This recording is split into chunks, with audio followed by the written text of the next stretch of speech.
क्या शोएब साहब, ये तो बातें चल रही हैं, एक और मुझे बताइए, तासुर ये है कि रिलीफ मिल जाएगी आपके क्लाइंट को, खान साहब को, सेंटेंस सस्पेंड हो जाएगा। और वैसे भी हमें बार बार इस मुकदमे से पहले भी तमाम सीनियर लॉयर कहते थे कि मुकदमा जहाँ पे 3 साल से कम सजा हो उसमें रवैया कोर्ट का बहुत लीनियंट होता है।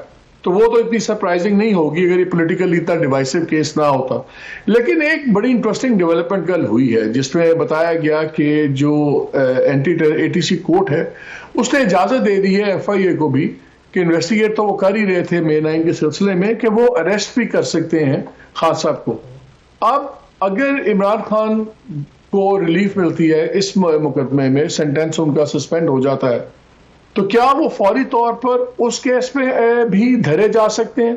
और अगर वो है तो उसकी रिलीफ आप लोग क्या है आपके पास? देखिए, पहली बात तो ये है कि जो भी तमाम केसेस हैं, खा वो एटीसी वाले हैं, जो कल आईजी साहब भी बड़े एक्टिव हो गए कल की इस ऑब्जर्वेशन के बाद और प्रोसीडिंग्स के बाद, और साइफर वाले केस में एफआईए वाले भी बड़े एक्टिव हो गए और बहुत सारी चीज़ों पे और भी बड़ी अदालतें। लेकिन क्वेश्चन यहाँ ये आता है कि सेटल लॉ ये है कि जिस कैफियत में, जिस केस में उनको कन्विक्शन हुई, उससे पहले इन केसेस में वो ज़मानत पर थे, वो ज़मानतें खारिज हुई अदम पैरवी की बुनियाद पर कि जनाब आपका मुल्ज़िम पेश नहीं हो सका। और मुल्ज़िम क्यों नहीं पेश हो सका? ज़ाहिर है वो जेल में था, उसकी मजबूरी थी।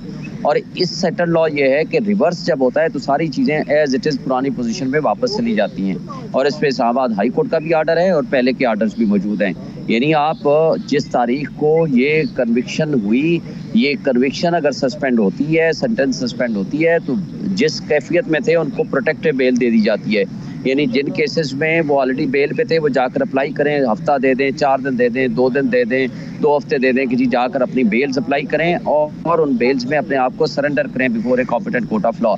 इसी तरह जिस तरह आपने देखा था इस्लामाबाद हाई कोर्ट में जब गिरफ्तारी की गई थी खान साहब की, और जब सुप्रीम कोर्ट ने उसको सेटिसाइड किया, रिवर्स किया टू दी ओरिजिनल पोजीशन, जिस केस में वो बेल में थे, जिस केस में उन्होंने बेल अप्लाई की हुई थी, जिस केस में बेल के लिए उन्होंने पेश होना था अदालतों में, वो सारे के सारे रिवर्स करके उन्होंने कहा अपनी अपनी अदालतों में जाकर अपना वो फोरम अवेल करें और अपनी एप्लीकेशन दें, और वो दी और उसके बाद जमानतें हुई। ये तो है सेटल लॉ। कुछ चीज़ें मैं फैक्चुअली जो अशतर साहब ने बताई हैं मैं उसको दुरुस्त कर दूँ।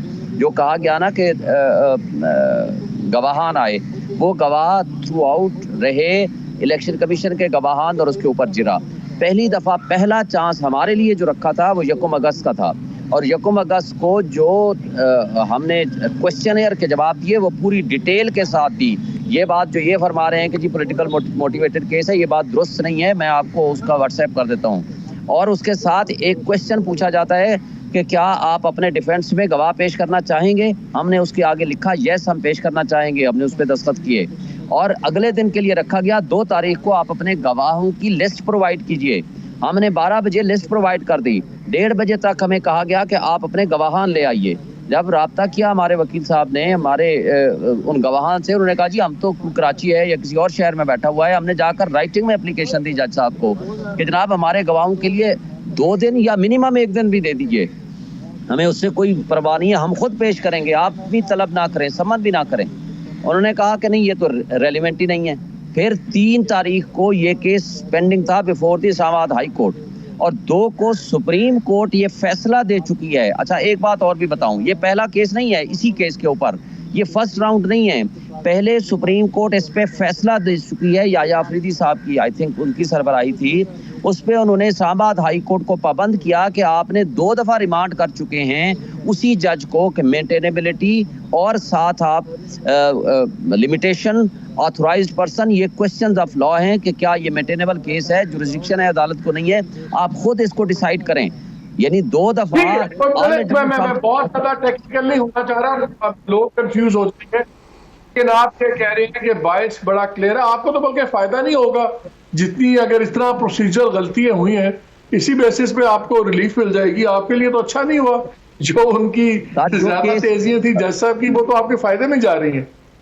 मालिक साहब जो केस मेंटेनेबल ही नहीं है, जब ये साबित हो जाएगा कि ये फाइल ही नहीं हो सकता था, वो केस चला ही नहीं सकते थे, जो 18 दिन आपने बंदे को जेल में रखा साबिक प्राइम मिनिस्टर चेयरमैन पीटीआई को, और जो उसके साथ ज्यादतियां हुई हैं, जो उसके नतीजे में आपने 18 एफआईआर जो जमानतें खारिज हो गई, जो उसके नतीजे में नई एफआईआर कट गई, या उसके नतीजे में जो हमें लॉस हुआ, या आगे लीगल کمپلیکیشنز ہمارے لیے کیا بنتی ہیں، اس کا کون خمیازہ بھگتے گا؟ ہم نے 12 بجے لسٹ پرووائڈ کر دی، 1:30 بجے تک ہمیں کہا گیا کہ آپ اپنے گواہان لے آئیے۔ جب رابطہ کیا ہمارے وکیل صاحب نے ہمارے ان گواہان سے، انہوں نے کہا جی ہم تو کراچی ہے یا کسی اور شہر میں بیٹھا ہوا ہے۔ ہم نے جا کر رائٹنگ میں اپلیکیشن دی جج صاحب کو کہ جناب ہمارے گواہوں کے لیے 2 دن یا منیمم 1 دن بھی دے دیجیے، ہمیں اس سے کوئی پرواہ نہیں ہے، ہم خود پیش کریں گے، آپ بھی طلب نہ کریں، سمن بھی نہ کریں۔ انہوں نے کہا کہ نہیں یہ تو ریلیونٹ ہی نہیں ہے۔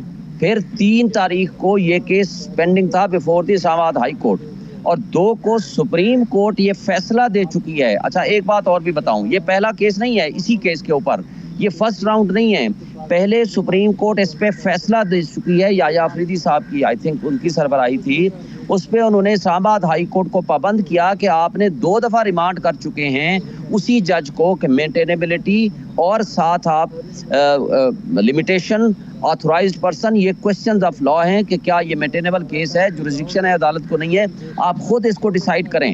یعنی 2 دفعہ میں بہت زیادہ ٹیکنیکل نہیں ہونا چاہ رہا، لوگ کنفیوز ہو جائیں گے، لیکن آپ یہ کہہ رہے ہیں کہ باعث بڑا کلیئر ہے، آپ کو تو بلکہ فائدہ نہیں ہوگا جتنی اگر اس طرح پروسیجر غلطیاں ہوئی ہیں اسی بیسس پہ آپ کو ریلیف مل جائے گی، آپ کے لیے تو اچھا نہیں ہوا۔ جو ان کی زیادہ تیزیاں تھی جج صاحب کی، وہ تو آپ کے فائدے میں جا رہی ہیں۔ مالک صاحب جو کیس مینٹینیبل ہی نہیں ہے، جب یہ ثابت ہو جائے گا کہ یہ فائل ہی نہیں ہو سکتا تھا، وہ کیس چلا ہی نہیں سکتے تھے، جو 18 دن آپ نے بندے کو جیل میں رکھا سابق prime minister chairman P T I کو، اور جو اس کے ساتھ زیادتیاں ہوئی ہیں، جو اس کے نتیجے میں آپ نے 18 ایف آئی آریں جو ضمانتیں خارج ہو گئیں، جو اس کے نتیجے میں نئی ایف آئی آریں کٹ گئیں، یا اس کے نتیجے میں جو ہمیں لاس ہوا، یا آگے لیگل کمپلیکیشنز ہمارے لیے کیا بنتی ہیں، اس کا کون خمیازہ بھگتے گا؟